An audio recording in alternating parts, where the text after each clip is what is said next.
Halo YouTube, ketemu lagi dengan channel Balinese Kultur and Hindu.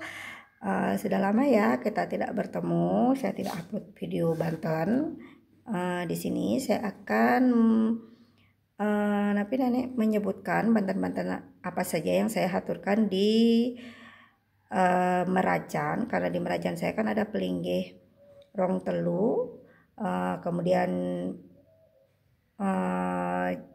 Ratu Ngurah Ratu Ngurah, kemudian ada pelinggih taksu. Nah, untuk di rong 3 biasanya kan di rong yang di tengah-tengah itu saya akan mengaturkan Dak Sine dan Banten Paras. Nah, untuk di rong yang sebelah kiri itu saya akan mengaturkan itu Banten Sode.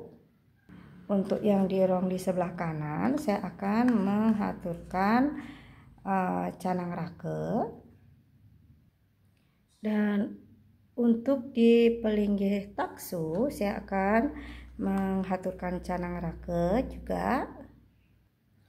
Kalau untuk di pengelurah atau Ratu Ngurah saya akan mengaturkan Tipat Akelan.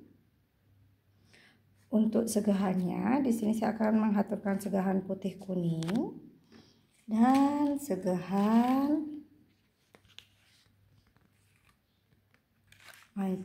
warni yang sudah saya buat videonya. Nah, niki dia Banten yang saya akan haturkan di merajan kecil saya atau merajan alit saya. Semoga video niki bermanfaat nih. Sampai ketemu lagi. Bye bye.